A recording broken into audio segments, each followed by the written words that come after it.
तो ये हमारा चैप्टर है, जैसे थोड़ा सा जनरल सा है, तो हम इसको फास्ट करेंगे। मुझे 1 सेकंड दीजिएगा आप लोग।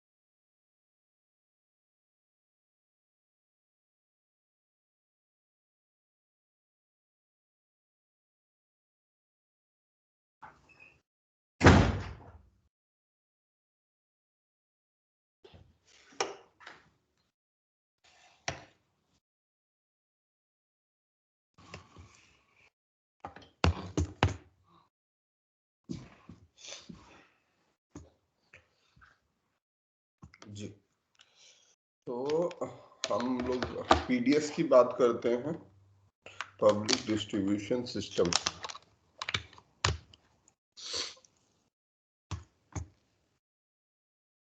क्या होता है पब्लिक डिस्ट्रीब्यूशन सिस्टम? आप में से काफी सारे लोग परिचित होंगे इससे। What is PDS? हाँ, फूड सिक्योरिटी सिस्टम होता है। Food secure public food distribution security system. Okay, तो लेट्स सी कौन बताएगा। सुनील, आप बताएंगे क्या होता है public distribution system?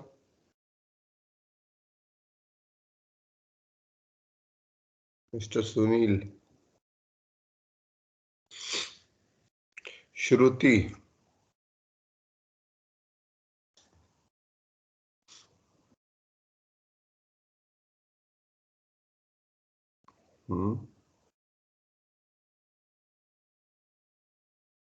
Okay,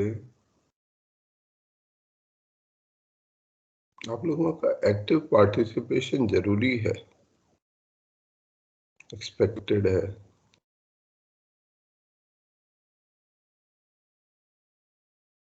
sir हम कोशिश करें। हाँ जी, बिल्कुल करिए। सर पीडीएस सिस्टम वो है जैसे कि फार्मर्स अपने अनाज को बेचते हैं तो एफसीआई वाले खरीद कर रख ले, मतलब कि उसको मिनिमम सपोर्ट प्राइस पर ठीक है। खरीद कर उसको इकट्ठा करते हैं।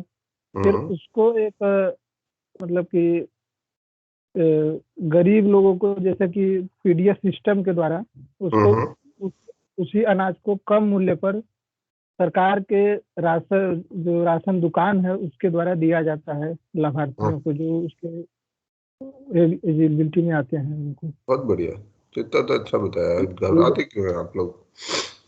लगभग आपने सारी चीजें एंड टू एंड आपने सारी चीजें कवर कर दी, तो घबराना बंद करिए। देखिए, जितना घबराएंगे उतना नहीं सीखेंगे। शेयर करेंगे तभी चेक होगा। कुछ गलतियां भी होंगी, हर एक से होती हैं, होनी भी चाहिए। लर्निंग का बहुत जरूरी प्रोसेस है एरर्स।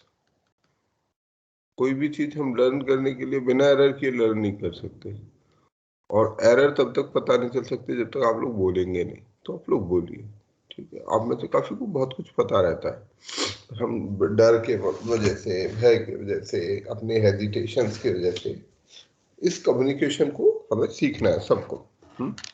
चल, तो हमारा पब्लिक डिस्ट्रीब्यूशन सिस्टम होता है, जैसा हमें सम्राट ने बताया। बेसिकली तो अगर बहुत हम अपने पॉइंट ऑफ व्यू से दो एंड देख सकते हैं इसको, एक प्रोड्यूसर एंड होता है, एक कंज्यूमर एंड होता है। हम अगर प्रोड्यूसर एंड पे नहीं है, कंज्यूमर एंड पे तो होते हैं हम में से काफी लोग। आप लोगों के पास एक घर के आसपास आपने जरूर एक दुकान देखी होगी जिसे हम बोलते हैं राशन की दुकान, राशन कार्ड। राशन कार्ड बना हुआ है आप लोगों का? Yes sir. Yes sir. है ना? काफियों का राशन कार्ड बना हुआ होगा, ठीक है? जी सर। राशन की दुकान होगी, कुछ लोग अभी भी राशन लेते होंगे, कुछ लोग नहीं लेते होंगे। तो ये राशन की दुकान क्या है? It's public distribution system. पूरे भारत में एक ऐसा सिस्टम बनाया गया है जहां पब्लिक को जो जनता है, आम जन है, उनको फूड प्रदान किया जाए, डिस्ट्रीब्यूट किया जाए उनके बीच में। जैसे हम लोग जानते हैं 60-70 तक के दशक तक 1960s हमारा ग्रीन रेवोल्यूशन कब आया, हरित क्रांति भारत के अंदर कब आई? 1900 लेट 60s या अर्ली 70s से, ये लेट 60s में ये शुरू हुई। 1970 2-3 साल पहले से उससे ये शुरू हो गई थी। ठीक, इस समय तक ग्रीन रेवोल्यूशन की आवश्यकता क्यों थी? क्योंकि हमारे देश में फूड की शॉर्टेज थी, बहुत कमी थी, और काला बाजारी होती थी, बहुत सारी ऐसी दिक्कतें होती थी, भुखमरी, अकाल, ये सामान्य चीजें थी। तो ऐसी स्थिति में हमारे देश में ग्रीन रेवोल्यूशन आया, और इस ग्रीन रेवोल्यूशन के साथ साथ ये भी रियलाइज किया गया कि हमें फूड को पहुंचाना भी होगा लोगों के पास। कोई दूर दराज गांव में रहता है, अगर हमारे पास फूड है भी तो भी एक काला बाजारी की समस्या है, क्योंकि अगर हम पूरी तरीके से बाजार पर, खाद्यान्न के लिए, केवल खाद्यान्न के लिए बाजार पर निर्भर रहेंगे तो क्या होता है, क्या हो सकती है दिक्कत?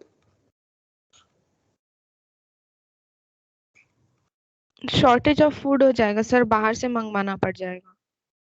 नहीं, मान लीजिए हमारे देश में फूड सफिशिएंट है, हरित क्रांति हो गई है, फूड की क्वांटिटी अवेलेबल है, quantity is not an issue, available है, तब भी फूड की शॉर्टेज हो सकती है, मतलब कोई अकाल या भुखमरी पड़ सकती है। Yes sir. Yes sir, sir वो जमाखोरी करने लगता है सर। हाँ, यहाँ पर ना ये भी दो चीजें ध्यान रखने की है कि केवल अवेलेबिलिटी ही सफिशिएंट नहीं होता। आज भी जैसे कई जगह अवेलेबिलिटी है, हमारे देश में सरप्लस फूड अवेलेबल है, हमारे यहाँ खाद्यान्न आवश्यकता से अधिक मौजूद है, परंतु उसके बावजूद लोग भूख से मर रहे हैं, मरते हैं, या कुपोषण के शिकार हैं। कुपोषण का मतलब क्या हुआ? न्यूट्रिशन की कमी है तभी कुपोषण हो रहा है, तो कुपोषण के शिकार है। ऐसा क्यों होता है कि जब फूड अवेलेबल है, सरप्लस फूड है, तो भी लोग कुपोषण के शिकार है या भूख से मर रहे हैं? इसका क्या कारण है? जो हमारा डिस्ट्रीब्यूशन सिस्टम है वो फ्लॉड है। जो हमारा सिस्टम है, हमारे देश में अनाज काफी है, अनाज सड़ भी रहा है, परंतु हमारे पास ये माध्यम नहीं है। कालाहारी के डिस्ट्रिक्ट में जो गांव है, उस गांव में कैसे हम खाना पहुंचाएं? वहां पर जो दुकान है, कोई दुकान नहीं है। बहुत से ऐसे गांव होंगे जहां पर कोई दुकान भी नहीं होती है, वहां से 5 किलोमीटर दूर शहर जो होगा, छोटा कस्बा होगा, वहां दुकान होगी। मेरा जो ननिहाल है वो ऐसा ही एक गांव है। हमारे मेरा जो नानी का घर है, वहां पर कोई दुकान नहीं है, और अगर घर की कोई भी आवश्यकता की चीज होगी तो वहां से 5 किलोमीटर दूर जाना होता है। अब तो स्थिति बदल गई होगी, परंतु जिस समय की मैं बात कर रहा हूँ, जब मेरा अपना बचपन और मतलब जब तक हम लोग कनेक्टेड रहे रेगुलरली, तो उस समय तक भी मुझे ध्यान है, उस गांव में कोई दुकान भी नहीं हुआ करती थी। हर चीज के लिए, छोटी बड़ी चीज के लिए वहां से दूर 4-5 किलोमीटर दूर एक शहर था, कस्बा था, उस कस्बे में जाना पड़ता था, उस टाउन में जाना पड़ता था सामान को लेने के लिए। आज भी शायद ऐसे बहुत से गांव होंगे जहां पर यही स्थिति होगी, क्योंकि खाली अवेलेबल होना जरूरी नहीं है। वहां पे कोई आदमी ऐसा है ही नहीं जो उस व्यापार को करना चाहे, कर सके, उसको इतना पैसा ही, प्रॉफिट ही नहीं होगा कि वो उस व्यापार को करे। तो खाद्यान्न होते हुए भी, देश में भी अवेलेबल होते हुए भी, वहां तक नहीं पहुंचेगा। और आज हम 2020-21 में बात कर रहे हैं, अगर हम 1970-80 में बात करें तब क्या होगा? तब शायद स्थिति बहुत विकट होगी। तब ऐसा एक या दो गांव नहीं होंगे, ऐसे लाखों गांव ऐसे होंगे जिनमें यही स्थिति होगी, क्योंकि तब ट्रांसपोर्टेशन के साधन भी नहीं थे। तो ऐसे में गवर्नमेंट को ये बात समझ आई कि नहीं, हमारे पास अपना एक डिस्ट्रीब्यूशन सिस्टम होना चाहिए कि जिससे हम जो खाद्यान्न है उसे लोगों तक पहुंचा सके, और तभी ये राशन की दुकान की इजाद हुआ। सर हाँ जी। सर ये न्यूट्रिशन का मतलब नॉलेज भी तो नहीं होगा ना उन लोग के पास। हाँ, कुपोषण का एक कारण जो है नॉलेज होता है, पर हम जिस कुपोषण की बात कर रहे हैं वो प्योरली अवेलेबिलिटी ऑफ फूड से जुड़ा हुआ कुपोषण कुपोषण है। कुपोषण, बैड न्यूट्रिशन तो इसको भी कह सकते हैं, ओबेसिटी को भी कह सकते हैं, but I am not talking, जब मैं कुपोषण की बात कर रहा हूँ तो ऐसे फूड की जो एसेंशियल फूड है उसकी नॉन अवेलेबिलिटी। जैसे हमारे पास प्रोटीन डाइट नहीं है, कभी कभी तो कार्बोहाइड्रेट डाइट भी नहीं होती है।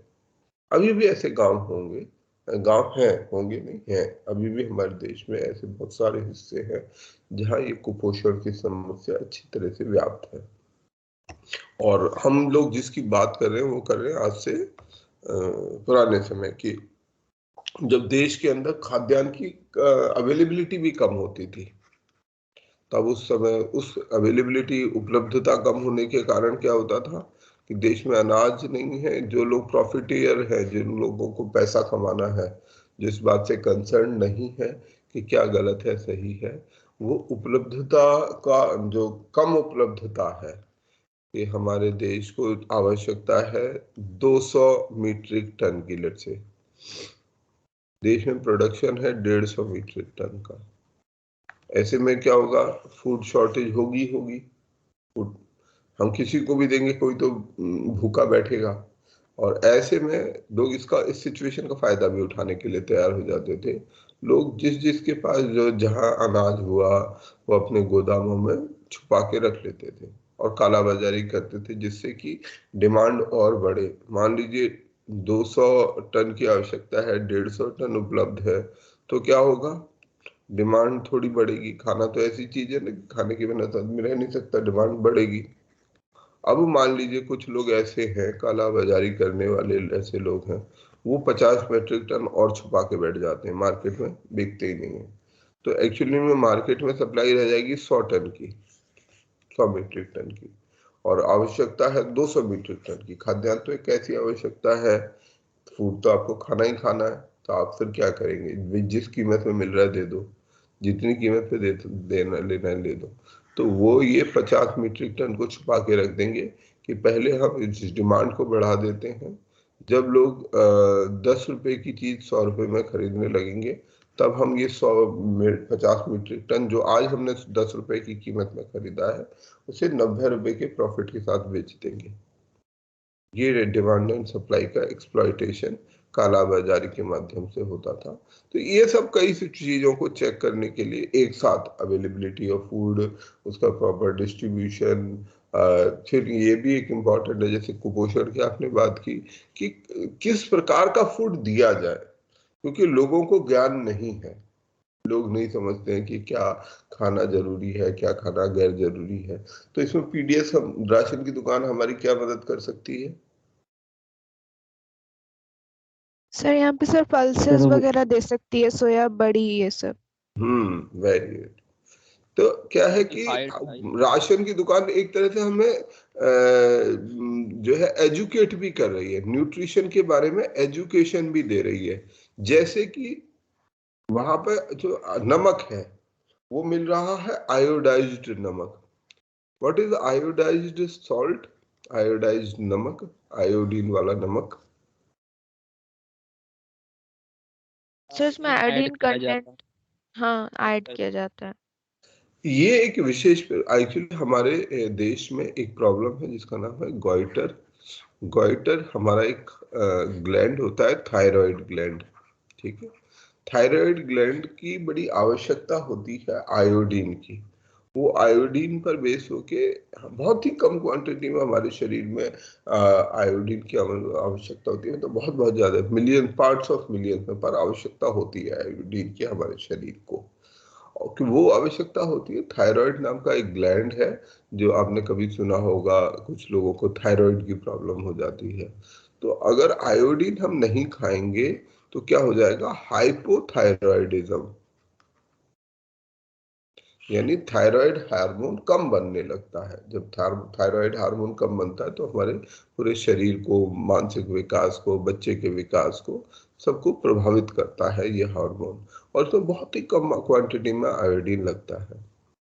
और हमारे देश में ये जो प्रॉब्लम थी ये काफी हद तक व्याप्त थी। इससे छोटे जो बच्चे हैं उनका मानसिक विकास रुक जाता है, वो मेंटली जो है उनकी ग्रोथ कम हो जाती है, मेंटल ग्रोथ कम हो जाती है।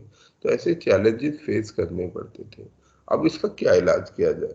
सरकार ये किया गया कि भाई अगर हम नमक के अंदर, नमक एक ऐसा आवश्यक पदार्थ है जो हर व्यक्ति खाता है, बिना नमक खाए कोई नहीं जीवित रह सकता, तो नमक खाना आवश्यक है। यदि हम इस बिकने वाले नमक के अंदर ही बहुत थोड़ी मात्रा में आयोडीन मिला दें तो हम सब लोग आयोडीन का जो रिक्वायर्ड कंजम्पशन है हमारा पूरा हो जाएगा और किसी को आयोडीन की कमी नहीं होगी। इस आइडिया के साथ हमने नमक को आयोडाइज्ड कर दिया।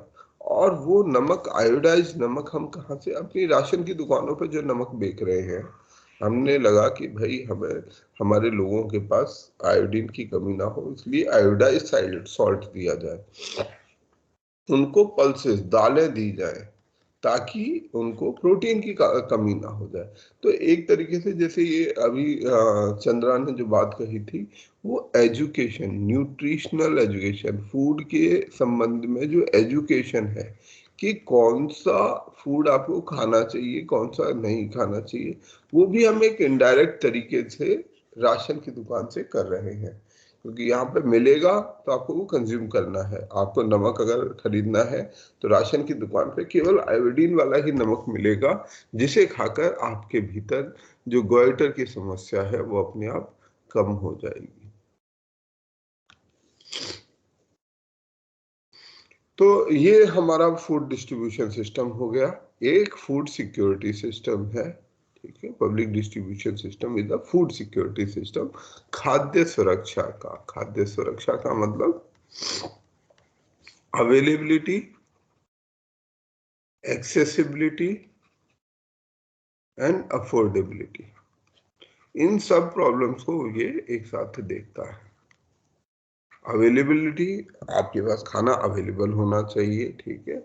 आपके एरिया में एक्सेसिबल होना चाहिए कि आपकी पहुंच में हो। जैसे मैंने अभी उदाहरण दिया, कई गांव 5-5 किलोमीटर दूर है। अब इतनी दूर गांव होगा तो लोग अपनी आवश्यकताओं की चीज नहीं ले पाएंगे, है ना, थोड़ी देर तक, जब तक बहुत ही जरूरी नहीं होगा। और फिर अफोर्डेबिलिटी, तो यहाँ पे फूड सब्सिडाइज करके दिया जाता है। जो राशन में जो अनाज दिया जाता है वो काफी सब्सिडाइज करके दिया जाता है। ये जो हमारा पब्लिक डिस्ट्रीब्यूशन सिस्टम है, ये ministry of consumer affairs, food and public distribution के अंतर्गत आता है। इस प्रकार के सवाल जरूर याद रखें, खास तौर पे जैसे पीडीएस है तो वो आपको चॉइस आएगी ministry of agriculture, labour ministry, consumer affair ministry. तो ऐसी चीजों को ध्यान जरूर रखें जहां आप कंफ्यूज हो सकते हैं। जैसे यहाँ आप कंफ्यूज हो सकते हैं, आप कहेंगे कंज्यूमर अफेयर में क्यों पब्लिक डिस्ट्रीब्यूशन है, but it is part of public distribution system. इसके द्वारा हम जो है फूड ग्रेन को, खाद्यान्न को कम कीमत पर बेच पाते हैं।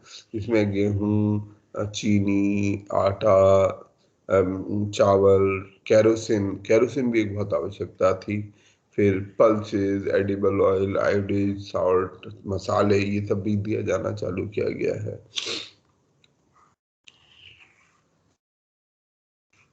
इसके दो हिस्से हैं हमारे पीडीएस सिस्टम के। जैसे शुरुआत में हमें बताया था कि इसके दो हिस्से हैं।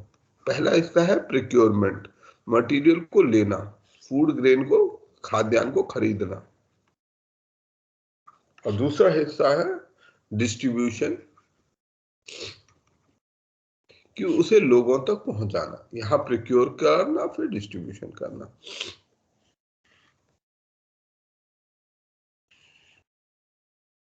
दोनों कामों में दोनों सरकार जो होती हैं, सेंट्रल गवर्नमेंट्स और स्टेट गवर्नमेंट, दोनों इस जिम्मेदारी को पूरा करती हैं मिलकर।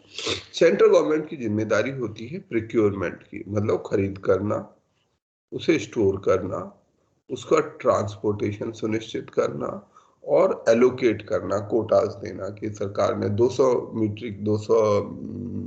मिलियन मीट्रिक टन अनाज इकट्ठा खरीद लिया है, अब उसको प्रोक्योर करना, खरीदना है लोगों से, जो भी किसान है उसको स्टोर करके रखना, संभालना, ट्रांसपोर्ट कर देना, और फिर स्टेट को कोटा फिक्स कर देना हर एक का कि भाई 200 मीट्रिक टन में बिहार में इतना मिलेगा, यूपी में इतना मिलेगा, जितने भी राज्य है उन सबको उनका अपना अपना शेयर दे देना।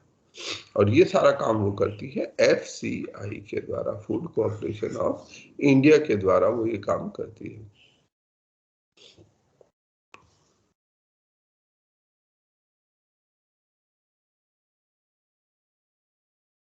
इसका जो बेसिक माध्यम होता है वो फेयर प्राइस शॉप होता है, fair price shop, FPS। Fair price shop इसका माध्यम होती है, जिसके माध्यम से जो है ये राशन की दुकान है, ये PDF सिस्टम काम करता है, और जहाँ पर PDF दिया जाता है। ये पुरानी कहानी है जो मैं आपको बताने की कोशिश कर रहा था कि सेकेंड वर्ल्ड वॉर के बाद से ही सेकेंड वर्ल्ड वॉर में फूड राशनिंग शुरू हुई, फूड की रेशनिंग। राशन शब्द इसको इस्तेमाल क्यों करते हैं हम?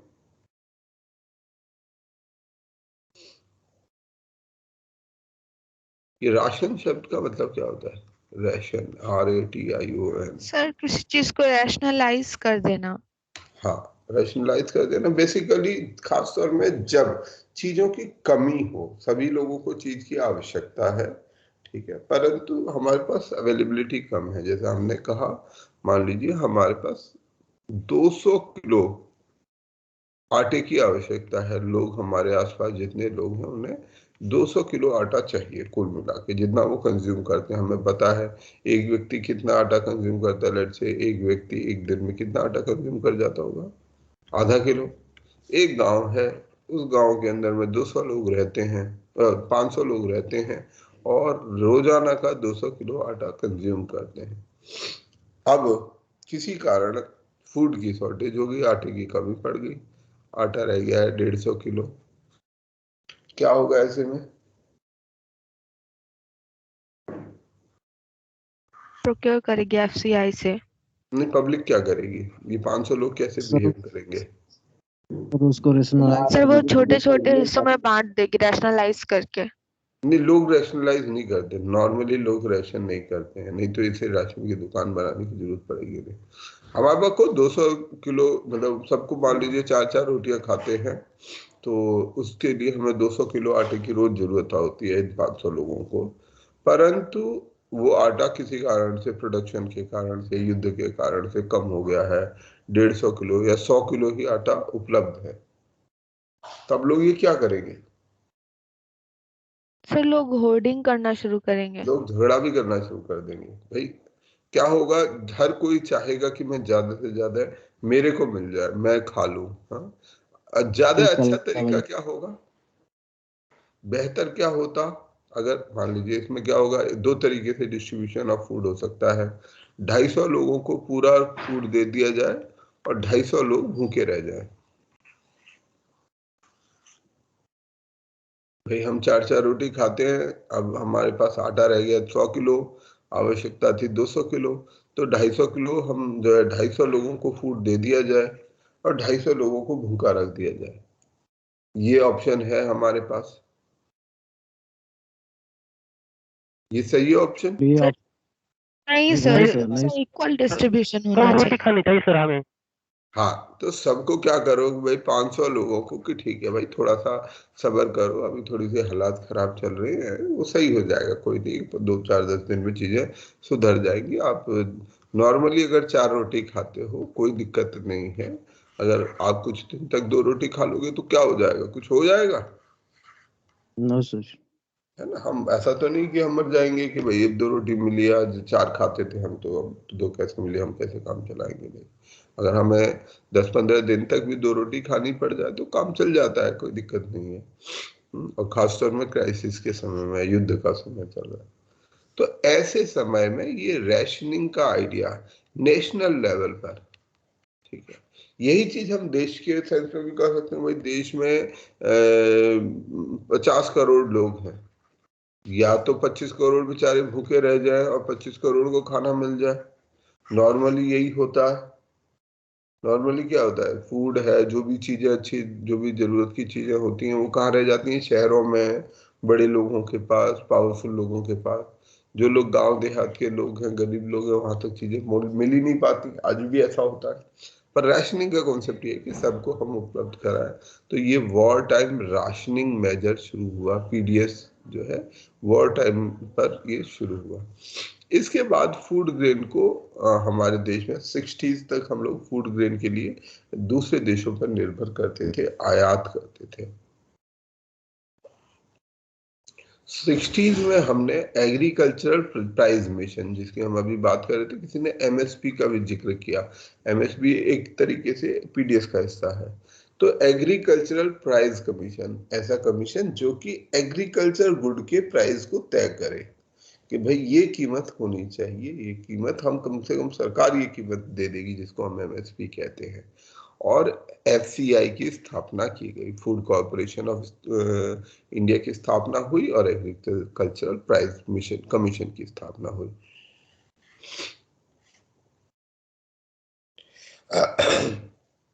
उसके बाद पीडीएस जो है फाइनली, जो 60s में 40s में as a war time measure शुरू हुआ था, ये PDS universal scheme for distribution of subsidised food. 70s में लोगों, सरकारों को ये रियलाइज था, इंदिरा गांधी की सरकार में ये हुआ कि भाई लोग जो है, लोगों के पास खाने की कमी है, हमें उनको खाना पहुंचाना चाहिए। तो उस खाने को पहुंचाने के लिए, और वो खाना भी सब्सिडाइज होना चाहिए, अफोर्डेबल होना चाहिए। अब अनाज है, आटा है, 50 रुपए किलो अगर बिकेगा तो बहुत लोग नहीं खरीद पाते हैं। ठीक है, तो हम चाहे कुछ भी कहे, पर वो भूखे रह जाएंगे, उनके पास इतने पैसे नहीं है। तो इनडायरेक्टली उन्हें, अगर उनके पास 20 ही रुपए हैं तो वो खाना नहीं खरीद पाएंगे और भूखे रह जाएंगे, भूखे, उनका न्यूट्रिशन प्रभावित होगा। तो इसको भी शॉर्ट खत्म करने का प्रोसेस 70s में शुरू किया गया। शुरू 70s में 92 तक, 1992 तक सभी कंज्यूमर्स को ये राशन दिया जाता था। जितने भी कंज्यूमर्स होते थे, जो लेना चाहता था उसे राशन सरकार की दुकान से दिया जाता था। बाद में 1992 में इस स्कीम को रीवैम्प किया गया, इसको दोबारा से पुनर्गठित किया गया। हाँ, सभी लोग, हम लोग भी, सभी लोग राशन लेते थे, आप लोग भी लेते होंगे। तो वो बाद में इस स्कीम को फिर रीवैम्पिंग की गई और पब्लिक डिस्ट्रीब्यूशन सिस्टम जो है नए तरीके से चालू किया गया। टारगेटेड पब्लिक डिस्ट्रीब्यूशन 1997 में चालू हुआ, जिसमें जो हाउस होल्ड थे, एक घर था, उसको 2 हिस्सों में बांटा गया।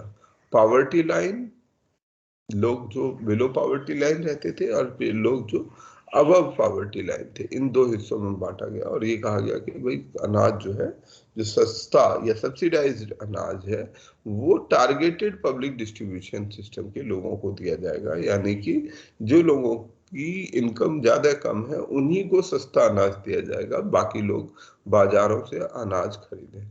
एक और इसका हिस्सा बनाया गया, वो था अंत्योदय अन्न योजना।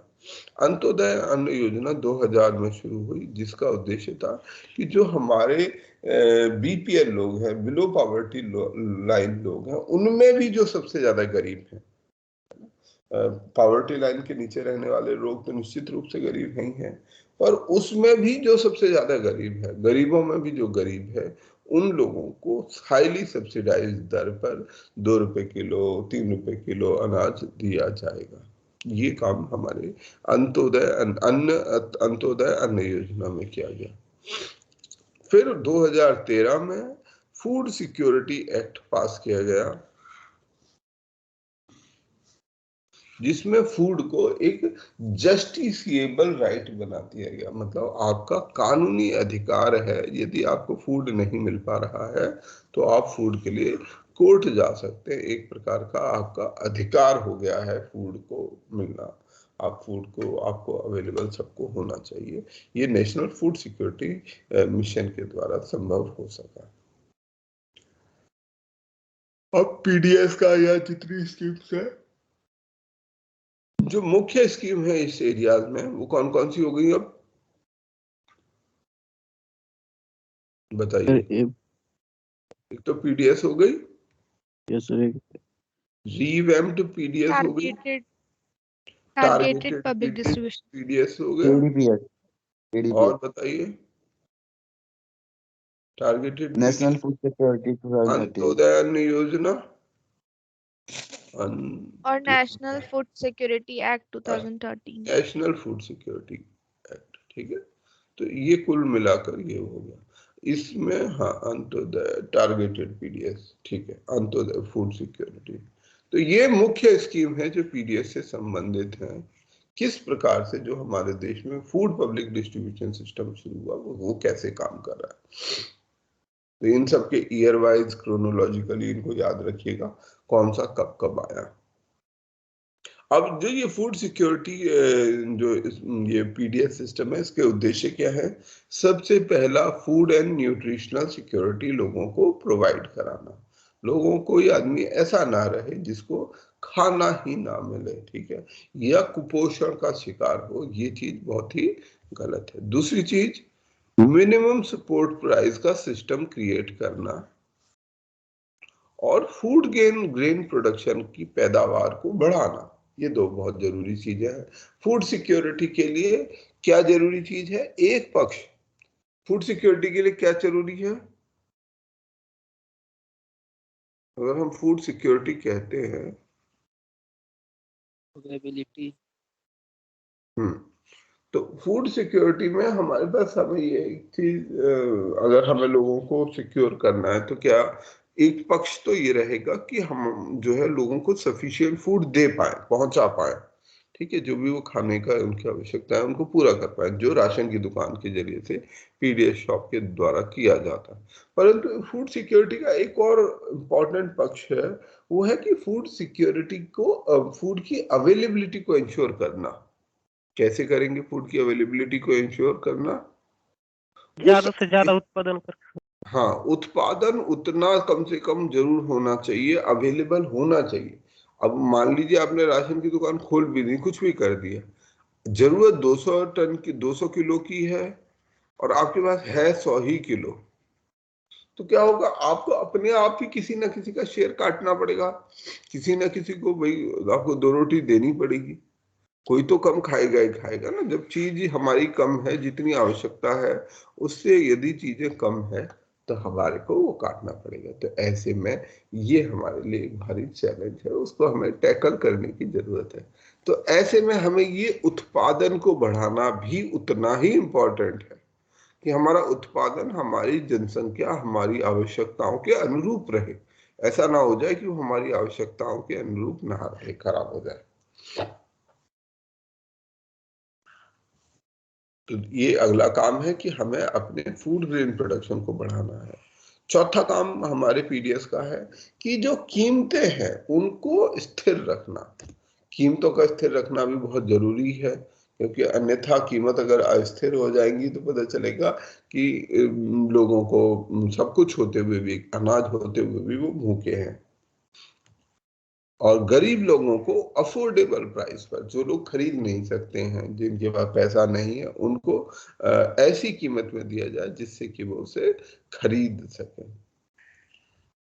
इसके बाद फूड ग्रेन का एक बफर स्टॉक रखना। ये क्यों जरूरी है बफर स्टॉक रखना। सर क्योंकि क्राइसिस के वक्त ये काम आएगा। हाँ, अगर कल युद्ध छिड़ जाता है, अभी मान लीजिए ये कोरोना फैल गया या कुछ भी हो जाता है, आप देख रहे हैं, हम सब देख रहे हैं कितने सारे क्राइसिस होते रहते हैं। तो जब क्राइसिस होगा तो क्या होगा, लॉकडाउन कर दिया एकदम से, सब जगह से कोई ट्रक नहीं चलेगा किसी कारण से, तो लोग तो फंस जाएंगे। तो ऐसे में, या बाहर से मान लीजिए इंपोर्ट नहीं हो पा रहा, कुछ भी हो गया, घटना घट गई है, तो क्या होगा कि आपका फूड की शॉर्टेज कम हो जाएगी। किसी साल में मानसून अच्छा नहीं आया, बारिश बहुत खराब हो गई, बहुत ज्यादा हो गई, बाढ़ आ गई, फूड की अवेलेबिलिटी शॉर्ट हो जाएगी, तब ये सारे कारण हो सकते हैं।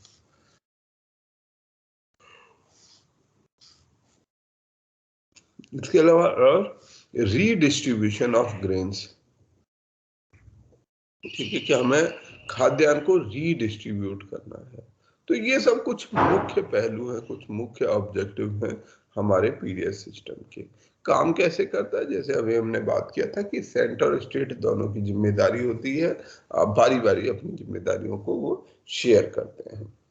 सेंटर फूड ग्रेन को प्रोक्योर करता है, किसानों को एमएसपी देता है, जो भी वो प्राइस फिक्स कर लेता है। स्टेट खाद्यान्न को ट्रांसपोर्ट करते हैं। हर एक राशन की दुकान तक खाद्यान्न पहुंचाने की जिम्मेदारी हमारे स्टेट्स की होती है।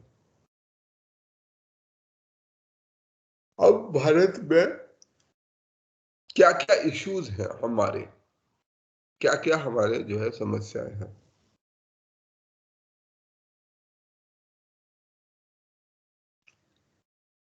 अब नंबर 1, इशू ऑफ प्रोक्योरमेंट की खरीद का जो सा प्रश्न है कि खरीद जो है ये कभी कभी हम लोग जो खरीद करते हैं उसमें इशू होता है। एक इशू तो ये हो गया कि हमारा कई तरीके के इश्यूज हैं, करप्शन भी एक इशू है। एफसीआई के अंदर में गोदाम में अनाज सड़ जाता है, वहां पर लोग प्रोक्योर नहीं करते हैं या पैसे लेकर प्रोक्योर करते हैं, वो सारी अलग कहानियां हैं। एक और इशू है कि जो हमारा बफर स्टॉक होता है, कभी कभी हम अनाज को खरीदते हैं तो खरीदते समय हम उसे खरीदते जाते हैं, और जबकि हमारा जो है बफर स्टॉक पहले से ही भरा हुआ है, परंतु क्योंकि दाम यहाँ पर ठीक मिलते हैं, बाजार में दाम ठीक नहीं मिलते हैं, तो ऐसे में जो हमारा स्टॉक है वो ज्यादा हो जाता है और बाजार में ओपन मार्केट में खाद्यान्न की कमी हो जाती है। तो एक ये इसमें प्रॉब्लम है। दूसरा है लीकेज, कि हमारा जो खाद्यान्न है वो ट्रांसपोर्टेशन के दौरान राशन की दुकानों पर बहुत सारा खाद्यान्न लीक हो जाता है। लीक मतलब वेस्ट हो जाता है, लोगों तक एक्चुअली पहुंच नहीं पाता है और वो कहीं और डाइवर्ट हो जाता है, जिसके लिए टारगेटेड है वहां नहीं पहुंच रहा। अब बाजार में चावल 50 रुपए 30 रुपए किलो है, राशन की दुकान पे चावल सस्ती दर पे उपलब्ध है, तो राशन वाला चावल को महंगी दर पे बेच देता है, ट्रक वाला बेच देता है, या कोई भी जो भी जहां जिसको मौका लगता है। तो ये लीकेज एक बहुत बड़ी प्रॉब्लम है।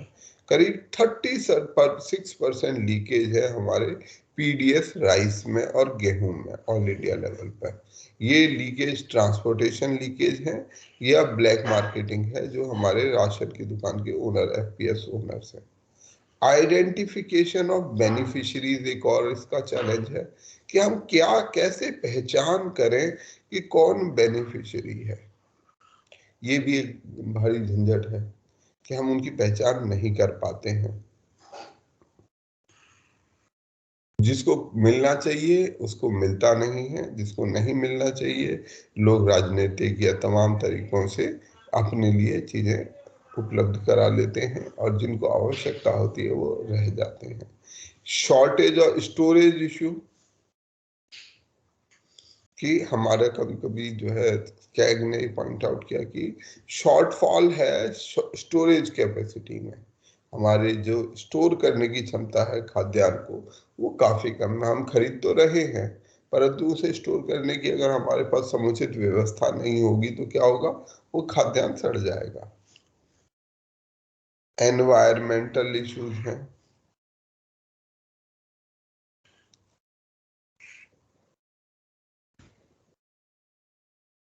ग्रीन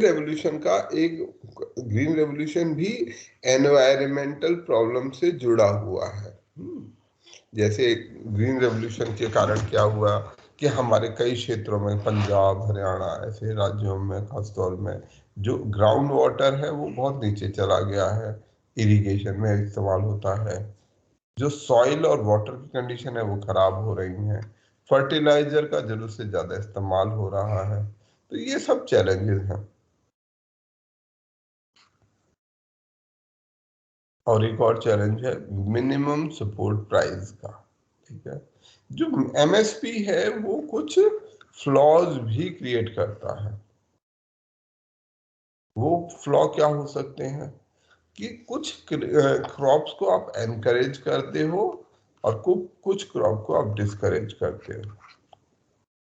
कैसे एमएसपी कैसे कुछ क्रॉप्स को एनकरेज करेगा, कुछ क्रॉप्स को डिस्करेज कर देगा? सर वहाँ पे राइस और वीट का खरीद होता है तो वो ज्यादा लोग उगाएगा। हाँ ठीक है। तो जो क्रॉप एमएसपी में कवर्ड है, जिसकी कीमत अच्छी मिलती है, किसान वही बोना चाहेंगे, वो नहीं बोएंगे जो अदर क्रॉप्स है। तो इससे क्या होता है, जो क्रॉप डाइवर्सिटी है, नेचुरल मार्केट फोर्सेस के कारण जो क्रॉप डाइवर्सिटी है वो खत्म होती है। जैसे लोग पहले ज्वार बाजरा ज्यादा बोते थे, अब नहीं बोते हैं। हम लोग जब छोटे भी थे तब जो है ज्वार बाजरा काफी बोया जाता था। अब खाली ये फैशन का हिस्सा रह गया है, अन्यथा मुख्यतः किसान जो है गेहूं चावल ऐसी क्रॉप्स ही बोना पसंद करते हैं जो डायरेक्टली उनको कैश दिलवा सके। राशन की दुकान के जो रीसेंट चेंजेस किए गए हैं, आधार लिंकिंग किया गया है कि सभी राशन की दुकानों को आधार से लिंक किया जाए। डायरेक्ट बेनिफिट ट्रांसफर, जो बेनिफिशियरीज हैं उनको फूड ग्रेन सब्सिडी का हिस्सा डायरेक्टली उनके खाते में दे दिया जाए, डीबीटी डायरेक्ट बैंक ट्रांसफर। इसमें क्या किया जाता है डायरेक्ट बैंक ट्रांसफर में? सर बेनिफिशियरी के अकाउंट में दे दिया जाता है पैसा। मतलब इसका क्या अर्थ होगा? डीबीटी आप लोगों में वैसे काफी को पता होगा, और इसके फायदे सर वो नुकसान क्या है, क्यों लाया गया डीबीटी? सर वो सर तो उस वो लोग पैसों उस से पैसे को यूज करप्शन करके मार्केट में जाके खरीद सकते हैं ग्रेन। बिचौलियों से बचने के लिए ना। करप्शन कम होगा। सर इससे कम करके बिचौलियों को अभी बीच में जैसे ना राशन में सरकार सब्सिडाइज करना चाहती है। लेट से गेहूं का रेट 20 रुपए किलो है, सरकार चाहती है कि भाई लोगों को ये बहुत महंगा है, हम इन लोगों को 10 रुपए किलो में गेहूं मिलना चाहिए, 10 रुपए किलो के हिसाब से गेहूं मिलना चाहिए। पर एक्चुअली में जो आज उसकी कीमत है वो 20 रुपए किलो है। अब सरकार क्या कर सकती है, करती क्या है, राशन की दुकान के जरिए से नॉर्मली हम क्या करते आए थे कि हम सरकार जो है गेहूं खरीदेगी 20 रुपए किलो और लोगों को इशू कर देगी और कह देगी कि भाई आप 10 रुपए किलो इन लोगों से कीमत कर ले लीजिए। तो 10 रुपए किलो जो कीमत ले रहे हैं और सरकार को देने पड़े 20 और मिलेंगे कितने सरकार को 10, तो सरकार को क्या करने पड़ेंगे, अपने जेब से 10 रुपया प्रति किलो गवर्नमेंट को इसमें डालना पड़ेगा, तभी तो 20 रुपए की कीमत पूरी हो पाएगी। अब इसने 20 रुपए किलो खरीद के इस गेहूं को भेजा कि भाई सभी राशन की दुकानों पे पहुंचाया जाए। तो क्या होता है, जब ये सस्ता अनाज बाजार में पहुंचता है तो क्या होगा, जो ट्रांसपोर्ट वाला है उसको पता है कि मेरे ट्रक में जो अनाज है इसकी कीमत 10 रुपए किलो है, बाजार में इसकी कीमत 20 रुपए किलो है। अगर मैं इस ट्रक को ले जाके बाजार में बेच दूंगा तो मुझे सीधा 10 रुपए का फायदा हो जाएगा, जो कि एक्चुअली में सरकार दे रही है। ये 10 रुपए क्यों कम है, क्योंकि सरकार इस पैसे को दे रही है, इसकी सब्सिडी है जो सरकार द्वारा दी जा रही है। पर ये ट्रांसपोर्टर उस ट्रक को बेच देता है और अपने लिए फायदा मुनाफा कमा लेता है। ये पीडीएस दुकान वाला, राशन की दुकान वाला आदमी, इसके मन में लालच आ जाता है, ये कहता है कि भाई मेरे को ये करना है, मेरे को फायदा कमाना है, तो वो बेच देता है, वो 10 रुपए कमा लेता है। ये जो 10 रुपए ये राशन की दुकान वाले या ट्रांसपोर्टर या बीच के लोग जो कमा रहे हैं वो कहाँ से आ रहे हैं? गवर्नमेंट देती है सर। वो सरकार का गवर्नमेंट जो पैसा है। सब्सिडाइज कर रही है उसको लोग, राशन वाला जो चोरी कर रहा है वो राशन वो चोरी है कि वो उस सब्सिडी की चोरी कर रहा है, जो ट्रांसपोर्टर है वो उस सब्सिडी की चोरी कर रहा है। और कितना, हमने अभी बात किया था कितनी चोरी हो जाती है, अप टू 10 रुपए पर केजी। 30%। 36% तक चोरी हो जाती है, यानी कि जो सरकार की सब्सिडी है वो 36% तक वेस्ट हो गई। सरकार ने मान लीजिए 1,000 करोड़ रुपए इस साइड में खर्चा किया, 360 करोड़ तो बीच के लोग ही चोरी कर ले जाएंगे। अब डीबीटी क्या कहता है, डीबीटी कहता है कि भाई हम ये 1,000 करोड़ रुपए की जो सब्सिडी देते हैं हम डायरेक्ट ही क्यों नहीं देते लोगों को। अनाज का दाम 20 रुपए किलो है, हम ये चाहते हैं कि लोगों को 10 रुपए किलो मिल जाए, उसके लिए हम 1000 करोड़ रुपया खर्चा कर रहे हैं। तो ये बेसिकली जो 10 रुपए की कीमत है हम पे कर रहे हैं, इसमें से हम ये डायरेक्टली लोगों को ही 1000 करोड़ रुपया क्यों नहीं बांट देते। मान लीजिए जिसको 50-50 किलो सबको चाहती है सरकार गेहूं देना, कि सबको 50-50 किलो यानी 10 रुपए किलो 500 रुपए किलो सभी के खाते में डाल दे। और इसमें क्या है, ट्रांसपोर्टर इंक्लूडेड नहीं है, राशन वाला इंक्लूडेड नहीं है, कोई बीच के मध्यस्थ इंक्लूडेड नहीं है, सिर्फ बैंक को एक एडवाइस देनी है, वे सबके खाते में 500 रुपए डाल दो। ऑनलाइन ट्रांसफर करना कोई दिक्कत ही नहीं है, एक बटन के जरिए से सारे लोगों के खाते में 500 रुपए आ जाएगा। जो हमारा इंटेंट था कि 20 रुपए किलो की चीज 10 रुपए किलो में लोगों को हो जाएगी, मिल जाएगी।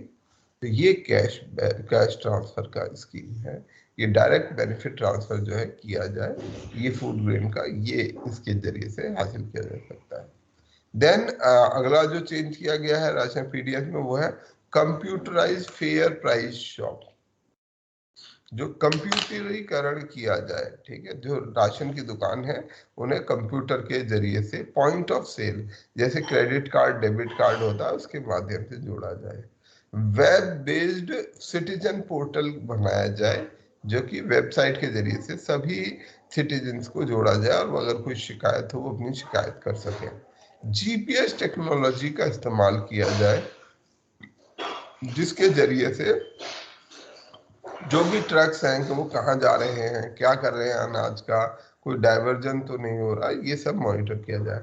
एसएमएस बेस्ड मॉनिटरिंग, ठीक है, इसके जरिए से जो एक सिटीजन है वो खुद अपने अनाज की मॉनिटरिंग कर सकता है। तो ये सब कुछ ऐसे माध्यम है जिनका इस्तेमाल करके हम इसके पीडीएस सिस्टम को रिफॉर्म कर रहे हैं, बदल रहे हैं। अब और भी बहुत सारी चीजें की जा सकती हैं, जैसे टेक्नोलॉजी बेस्ड सॉल्यूशन को और अपनाया जा सकता है, डीबीटी को और स्ट्रॉन्ग किया जा सकता है। बायो फोर्टिफाइड फूड को इस्तेमाल पीडीएस के अंदर में किया जा सकता है। लीकेजेस को रोका जाना चाहिए, जितनी भी लीकेज है। कैपेसिटी बिल्डिंग और ट्रेनिंग पर पैसा खर्चा किया जाना चाहिए। और जो सोशल हेल्प ये सेल्फ हेल्प ग्रुप्स हैं, एनजीओज हैं, इनका पार्टिसिपेशन ज्यादा से ज्यादा बढ़ाया जाना चाहिए, जिससे कि पीडीएस में ट्रांसपेरेंसी लाई जा सके। ठीक है, तो ये हमारा पीडीएस सिस्टम हो गया।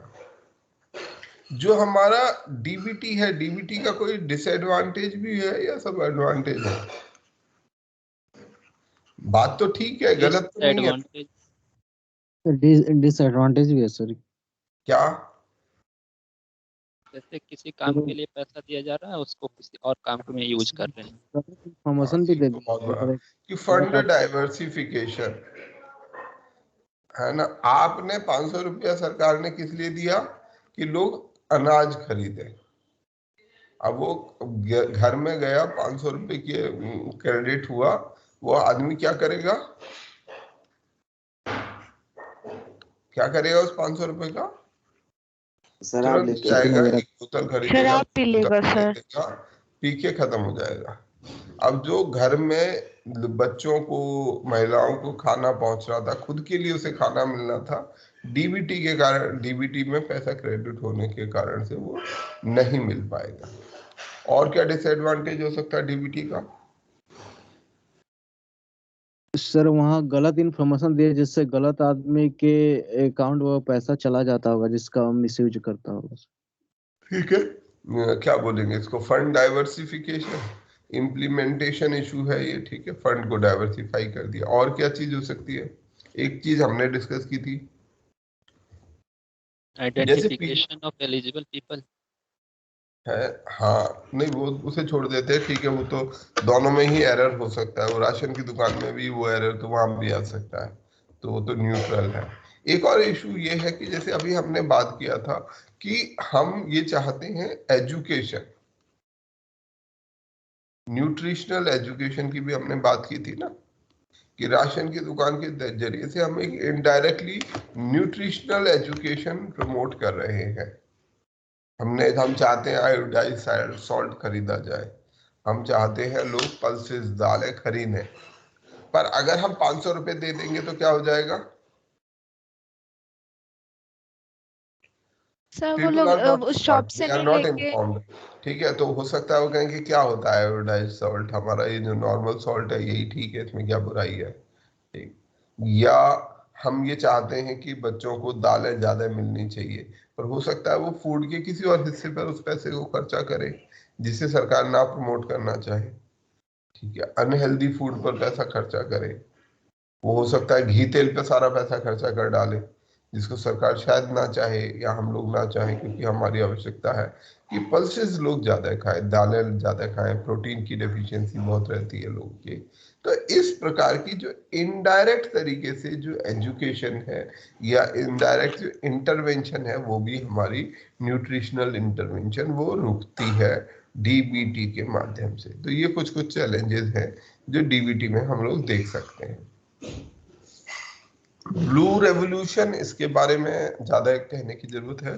ब्लू रेवोल्यूशन क्या है कि भारत के अंदर में जो मत्स्य उत्पादन है, फिश है, मछली है, मरीन एनिमल्स का जो प्रोडक्ट है, उनका जो उत्पादन होता है, ठीक है, वो जो है भारत में बढ़े। भारत एक बहुत इम्पोर्टेंट एरिया है। किसानों का आय दोगुना करने के लिए। है जी, किसानों का आय दोगुना कर। दुगना करना नहीं, अभी हम ब्लू रेवोल्यूशन की बात कर रहे हैं। नीली क्रांति, व्हाट इज नीला क्रांति? नीली क्रांति, हरित फिश क्रांति, रिवॉल्यूशन सर, एग्रीकल्चर, फिश। कौन सा कल्चर? Aquatic agriculture. फिशिकल्चर। नहीं, सारा, खाली एक्वेटिक कल्चर नहीं, एक्वा कल्चर। अगर आप ये बोल रहे हैं aqua culture, what is aqua culture? चलो पहले ये बताओ, what is aqua culture? Aquaculture means water में जो सारी चीजें चाहे प्लांट से लेकर एनिमल तक अपने एग्रीकल्चर के लिए ग्रो कराते हैं, वो दैट इज एक्वाकल्चर। दोबारा और क्लियर बताओ। जैसे हम लोग वाटर में सर वो सिंघाड़ा होता है ना, पानी फल, उसको हाँ भी हाँ यूज करते हैं और फिशेस को भी पालते हैं। तो हाँ। वो भी प्लांट्स भी ग्रो कराते हैं और एनिमल्स को भी रेयर करते हैं, तो एक्वाकल्चर जैसे में। हमने हमने हम जिस शब्द को जानते हैं वो एग्रीकल्चर है। एग्रीकल्चर क्या होता है कि हम अपने एक खास एरिया में अनाज को उगाते हैं, सेलेक्टिवली उगाते हैं, नॉर्मली नहीं। जैसे एग्रीकल्चर से पहले क्या होता था, जब एग्रीकल्चर नहीं थी तो आदमी फूड कलेक्शन करता था, है ना, जहाँ घूम घूम के इकट्ठा करता था, फूड को इकट्ठा करता था। हंटर गैदरर, उसे हम हंटिंग गैदरिंग हंटिंग के एंड थ्रू, गैदरिंग। है ना, गैदर करता था फूड को, बनाता नहीं था, उगाता नहीं था। अगर हम फिशिंग को देखें, जो फिशिंग है वो मूलतः क्या है?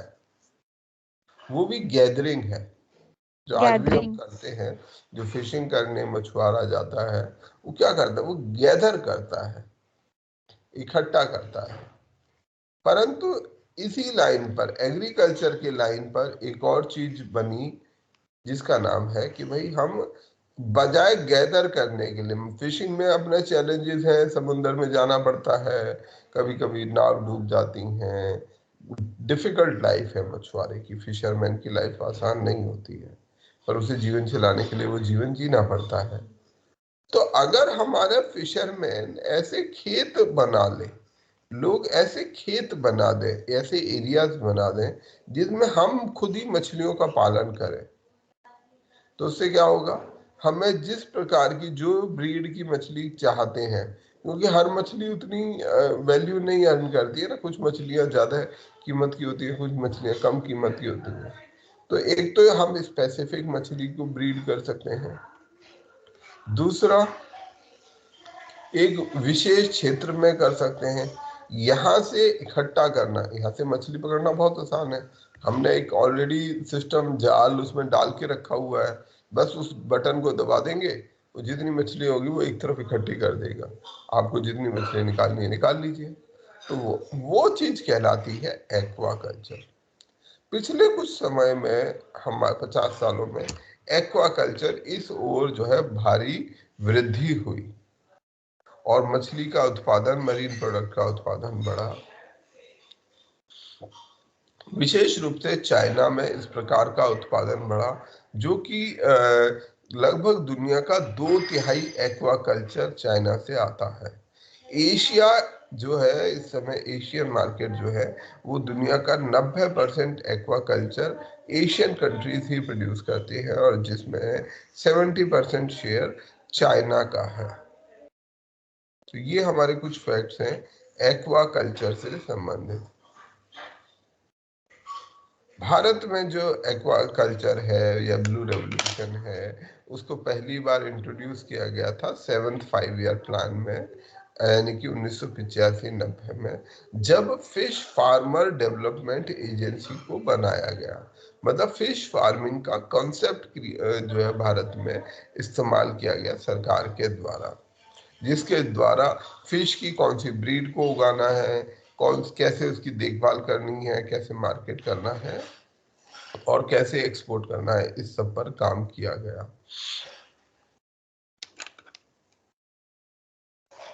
तो ये फिशरी कार्यक्रम 1992 में आगे बढ़ा। फिर फिशरी हार्बर्स, कुछ ऐसे विशेष पोर्ट स्थान बनाए गए जैसे विशाखापट्टनम, कोची, पोर्ट ब्लेयर, जिनको as a fish harbour promote किया गया।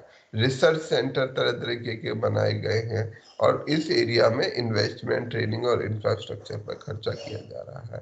उद्देश्य है ब्लू रेवोल्यूशन का कि हमारे जो फिशरमैन हैं, फिश फार्मर्स हैं, उनकी इनकम को दुगना किया जाए। फिशरमैन का जो भागीदारी है वो ज़्यादा इंक्लूसिव हो जाए, मतलब सभी तबके के लोग एक्चुअल इस बिजनेस में काम कर सकें। ई कॉमर्स को प्रमोट किया जाए, ये भी एक टारगेट है। एक्सपोर्ट को 3 गुना किया जाए, मछली का जो उत्पादन है, जो एक्सपोर्ट है, निर्यात है, उसको 3 गुना किया जाए। फूड और न्यूट्रिशनल सिक्योरिटी को बेटर किया जाए। मछली एक इम्पॉर्टेंट साधन हो सकते हैं, फिश या सी फूड जो हमारे प्रोटीन की रिक्वायरमेंट है उसका एक अच्छा साधन हो सकता है। फिश का जो पोटेंशियल है हमारे देश में, दोनों इनलैंड और मरीन सेक्टर में, ठीक है, जो हमारे देश में इनलैंड फिशिंग है या मरीन फिशिंग है, वो दोनों का इस्तेमाल किया जाए, और जो अल्टीमेटली फिशरी सेक्टर को एक मॉडर्न इंडस्ट्री में कन्वर्ट किया जाए। भारत में फिशिंग का जो वो देखें तो भारत में बहुत स्कोप है। 8000 किलोमीटर से ज्यादा का तो हमारा कोस्ट लाइन है। बहुत सारे हमारे देश में वाटर बॉडीज, यानी कि तालाब, कुआं, वेटलैंड, ब्रैकिश वाटर, ये सब हमारे देश में उपलब्ध है। बहुत सारी वाटर बॉडीज हैं, कनाल हैं, लेक हैं, रिजर्वायर्स हैं, रिवर्स हैं।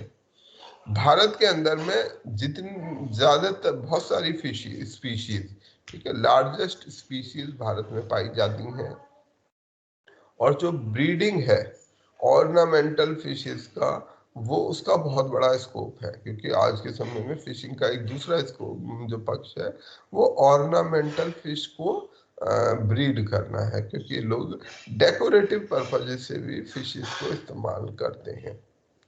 देन फिशरी सेक्टर ओवरऑल देखा जाए तो हमारे फिशिंग सेक्टर में 14-15% की ग्रोथ है, एनुअल ग्रोथ है, जो कि पूरी दुनिया की 5% ग्लोबल एवरेज से कहीं ज्यादा है।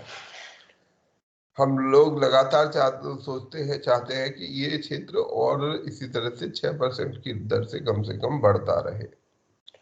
हमारे देश के जीडीपी में फिशरी और एक्वाकल्चर 1% जीडीपी का 1% हिस्सा हमारे मत्स्य उत्पादन से आता है। टोटल जीडीपी जितना पैसा है, देश का इनकम है, उसका 1% मछली से आता है।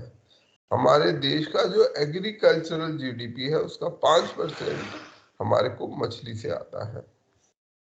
हेलो, जो मछली से जुड़े हुए लोग हैं, 3.5, 1 मिनट में 2 मिनट खत्म कर लूँ, 3.5 मिलियन यानी कि 35 मिलियन लोग डायरेक्टली फिशिंग से जुड़े हुए हैं जो फिशरमैन हैं, और करीब 1 करोड़ से ज्यादा लोग, 10.5 मिलियन लोग ऐसे हैं जो इनलैंड फिशरी से जुड़े हुए हैं।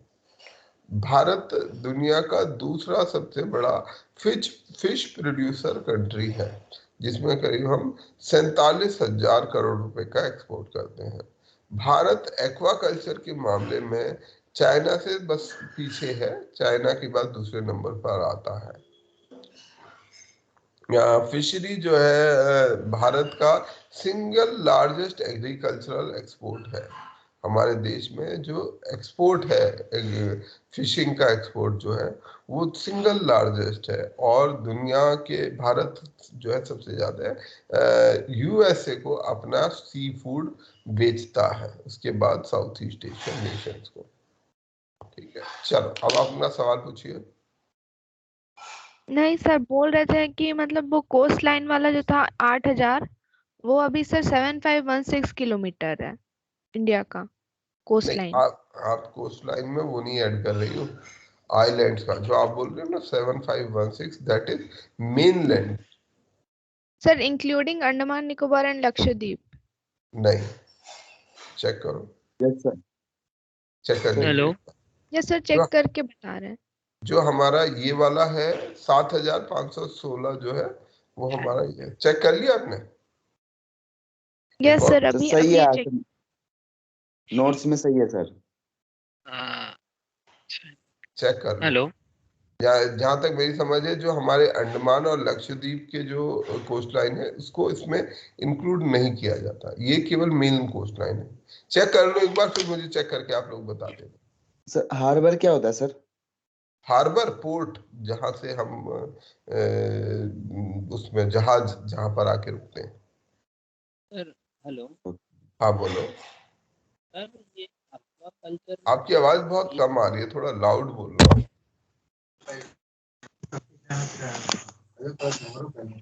एक्वाकल्चर में केवल फिशरी ही आता है या और कोई प्रोडक्शन भी आता है? कुछ भी करिए, जो भी सी फूड से जुड़ा हुआ है, जो भी पानी में रहने वाला जीव है, आप श्रिम्प्स जो होते हैं उनको उगा सकते हैं, प्रॉन्स। प्रॉन हो सकते, मतलब हेलो जो सर। कुछ भी उग सकता है। मुझे ज्यादा जानकारी नहीं है एक्वाकल्चर सर की, एक होता है पर ना हम लोग, हेलो, हाँ पर्ल बोलिए। कल्चर होता है ना जो मोती बनाते हैं पर्ल मोती कल्चर, बनाना, हाँ। आएगा क्या एक्वाकल्चर में? वो एक्वाकल्चर में नहीं, पर उसे कुछ और बोलते हैं, वो कुछ और कल्चर होता है। पर्ल पर्ल कल्चर सर उसको पर्ल कल्चर ही बोलते हैं उसे कुछ और बोलते सर। हैं। वो पर्ल होता है। ठीक है, वो इसमें शायद नहीं आएगा, पता नहीं, I am not sure also कि आएगा या नहीं आएगा। पर खैर छोड़ देते हैं, डाइवर्ट हो रहे हैं हम मेन सर वो टॉपिक से। सर वो मोतियों के लिए। मोतियों के लिए है तो शायद ना आए। ठीक है, एनीवे, पर फिर भी मेरा ये भी कहना है कि aquaculture is a very important area. जैसे मैं हमेशा बोलता रहता हूँ ना कि हमारे सामने बहुत सारा ज्ञान होता है, हम उस ज्ञान को इस्तेमाल नहीं करते। जैसे आप में से मान लीजिए किसी को काम की आवश्यकता है, आपके पास थोड़ी बहुत जमीन है, एक तालाब खोद के आप उसमें एक्वाकल्चर कर सकते हैं, और ये अच्छा बिजनेस है अगर आप इसे थोड़ा इंटेलिजेंटली करते हैं। सर तो कुछ सर लोगों को केरला में तो सर वो धान का जो खेत होता है ना, उसमें सर प्रॉन्स वो हाँ करते हैं वो हाँ, कल्चर। आजकल ये सब भी चलने लगा है, जहाँ धान बोया जाता है वहां पर। इनफैक्ट कई जगह पर जो है, इधर इंडिया नॉर्दर्न साइड में कम है, सदर्न साइड में बहुत है। सदर्न साइड में लोग एक्वाकल्चर में काफी जाते हैं, और अच्छा तरीका है। इसमें आपको ज्यादा लागत भी नहीं लगती है, ज्यादा जमीन भी नहीं चाहिए होती है, छोटा लैंड प्लॉट होता है, उसी में गड्ढा करते हैं और उसके अंदर में मछली उगाते हैं, और मछली फिर बेचते हैं, और अच्छी कीमत मिलती है। मतलब आमदनी का, जैसे हम कह रहे हैं ना कि हमें जो है ये नॉलेज को केवल इसलिए नहीं पढ़ना कि भाई आप ये सोचो कितना बड़ा व्यापार है। हम खुद कह रहे हैं चाइना जो है इतना व्यापार कर रहा है, हम क्यों नहीं कर सकते? भाई हमारे यहाँ जमीन की कोई कमी नहीं है, पानी की कोई कमी नहीं है, लोगों की कोई कमी नहीं है। तो अगर हमें काम की आवश्यकता है, अगर कोई एक आदमी एक छोटे से खेत में, आधा बीघा खेत में भी ये बना देता है, 1 बीघा खेत में ये बना देता है, जिसमें कोई बहुत लागत नहीं है, केवल डिगिंग करनी होती है, उसमें डिगिंग करते हैं, पन्नी से वो बना देते हैं, तालाब बनाते हैं, और उसमें फिर मछली पालन करते रहते हैं। तो सोचना चाहिए हमें इस तरीके के आइडियाज पर। और कोई ज्यादा इसमें वो नहीं है, मछली का अंडा बहुत सस्ता होता है, कई कुछ जगह इसकी ट्रेनिंग भी होती है, कहीं ट्रेनिंग है, हमने एक बार अरेंज भी करा जैसे है। झारखंड में होता है सर। बस ज्यादा जगहों पर नहीं है, पर जैसे नॉर्दर्न इंडिया में, उत्तर प्रदेश में, इधर के एरिया में हम लोग नहीं कर रहे हैं, बिहार में हम लोग शायद नहीं सोच रहे होंगे। भाई सोचें क्यों नहीं, इसमें क्या हर्ज है, सब अगर हम खेती कर बिहार में भी सकते हैं। होता है सर। बिहार में है, यस सर। कम है, मतलब इधर हमें कम देखने को मिलता है। ठीक है, तो अब तो जैसे इधर एग्रीकल्चर जो लैंड ज्यादा कुछ है। राज्यों ने इस मामले में अच्छा काम किया है, जैसे केज फिशरीज है, जहां जहां भी बड़े बड़े रिजर्वायर्स हैं, जलाशय हैं, उनका इस्तेमाल किया गया, जैसे झारखंड में, आंध्र प्रदेश में, यहाँ पर इसका एक्वाकल्चर का अच्छा प्रयोग किया गया है। गुजरात में जो तालाब हैं, टैंक्स हैं, उनका इस्तेमाल किया गया है इस मछली पालन के लिए।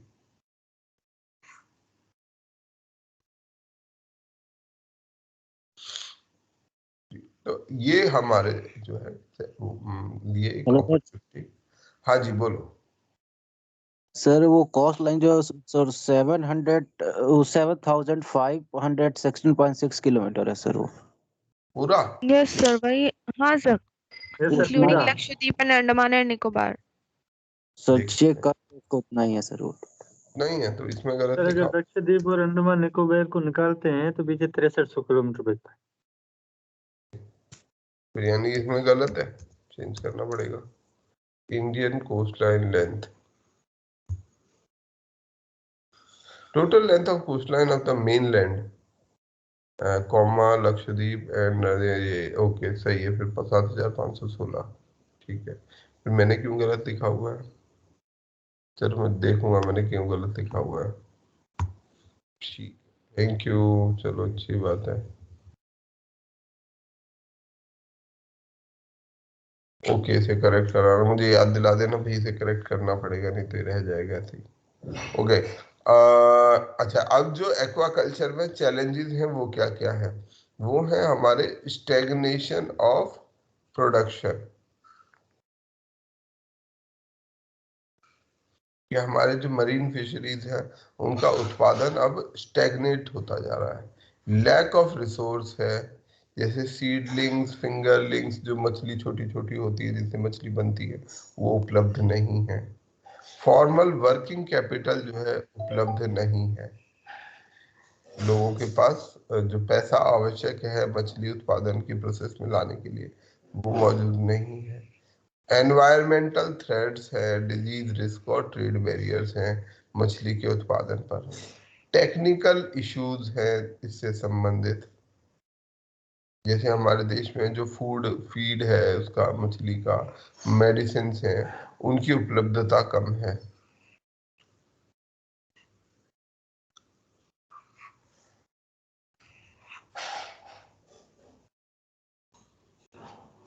ठीक है, तो ये जो हमारे पॉन्ड और टैंक है, ये मल्टीपल यूज होते हैं, ये भी एक चैलेंज है। एफएओ ने ये कहा है कि जो अभी भी हमारा जो उत्पादन की क्षमता है, ठीक है, वो 90% तक उसको ऑलरेडी एक्सप्लॉइट कर लिया गया है, या वो डिप्लीट कर गई है। जो हमारा जो मरीन फिशिंग का जो हिस्सा है, अगर हम मरीन फिशिंग की बात करें, तो 90% तक जो मछली है उसे एक्सप्लॉइट कर दिया गया है, या वो इतना कम हो गया है कि मछली जो है उसमें नहीं बचेगी। फिर हम बहुत सारे हार्मफुल सब्सटेंसेस जैसे प्लास्टिक वगैरह हम इसमें छोड़ रहे हैं। जो पहली वाली लाइन है उसका क्या मतलब है, दैट्स अ सीरियस प्रॉब्लम, कि मछली का जो जो कैप्चरिंग है, जो मछली को पकड़ा जा रहा है, वो बहुत ज्यादा बड़े स्तर पर, जो समंदर से मछली है वो बड़े स्तर पर पकड़ी जाती है। तो इससे ये कारण क्या होता है, जो मछली है, नई मछली पैदा नहीं हो पाती हैं, हम नई मछलियों को पैदा होने से पहले ही उसको पकड़ लेते हैं। इसके कारण जो मछलियों का प्रोडक्ट वो की पॉपुलेशन है वो कम हो रही है। अच्छा, सरकार ने इस संबंध में क्या क्या इस्तेमाल, पर ये एक तरीके से एक्वा कल्चर में ये एक अपॉर्चुनिटी भी है। फिशरी एक्सपोर्ट को 1 लाख करोड़ तक बढ़ाने का भारत का टारगेट है कि हम अपना मछली का उत्पादन जो है उद्योग 1 लाख करोड़ तक बढ़ाने की कोशिश करेंगे, जिसके लिए 3,477 सागर मित्रास और फिश फार्मर प्रोड्यूसर ऑर्गेनाइजेशन बनाई जाएंगी, जो लोगों को समझा सकें कि कैसे आप मछली का ज्यादा उत्पादन कर सकते हैं। मिनिस्ट्री ऑफ फिशरीज जो है बनाया गया, जिससे कि मत्स्य उत्पादन को बढ़ावा दिया जा सके। प्रधानमंत्री मत्स्य संपदा योजना बनाई गई, जिसमें कि ये प्रस्तावित है कि भारत को मछली, फिश और एक्वेटिक प्रोडक्ट का एक हॉटस्पॉट बनाया जाना चाहिए। फिशरमैन वेलफेयर प्रोग्राम एक प्रस्तावित है। ठीक, एक नया डिपार्टमेंट ऑफ फिशरीज बनाया जाना ये प्रस्तावित है, और फिश प्रोडक्शन के टारगेट को 2023 तक 20 मिलियन टन करना प्रस्तावित है। ब्लू रेवोल्यूशन 2 बनाया गया है, वर्जन 2 की हम नीली क्रांति, जो ये क्रांति है नीली क्रांति, क्या बोलते हैं इसको, नीली क्रांति बोलते हैं ना, ब्लू रेवोल्यूशन को हिंदी में क्या बोलते हैं? नीली क्रांति। नीली क्रांति बोलते हैं, ठीक है। तो ये मत्स्य क्रांति, नीली क्रांति का वर्जन 2 ये चालू किया गया है। नेशनल फिशरी डेवलपमेंट बोर्ड को स्थापित किया गया 2006 में, जिससे कि फिश का प्रोडक्शन और प्रोडक्टिविटी को बढ़ाया जा सके। जैसे हम, और इसको ministry of fisheries, animal husbandry और डेयरिंग के साथ जोड़ दिया गया है। मनरेगा में भी इस प्रकार के कार्यक्रमों को बढ़ाया जाना पर काम चल रहा है। डीप सी फिशिंग, आगे कर क्या सकते हैं हम, डीप सी फिशिंग पर ज्यादा इन्वेस्टमेंट करने की आवश्यकता है। हम लोग इस समय जो फिशिंग है वो सरफेस फिशिंग पर ज्यादा निर्भर है, डीप सी फिशिंग पर हम ज्यादा काम कर रहे हैं। फ्रेंड्स, 1 सेकेंड होल्ड कीजिएगा, मैं ले लेता हूँ।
हेलो सर, दिख रहे हैं क्या लाइन पे?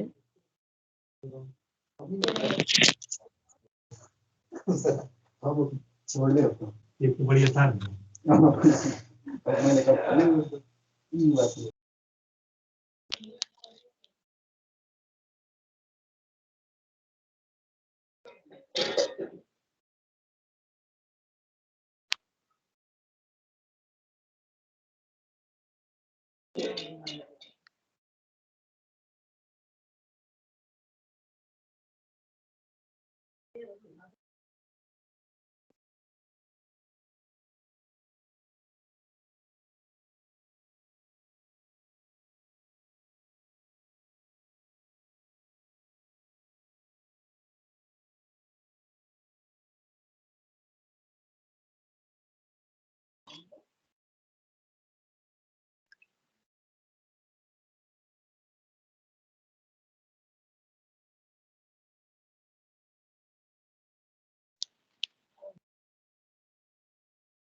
जयदेव सिंह, अपना माइक ऑफ कर दीजिए प्लीज।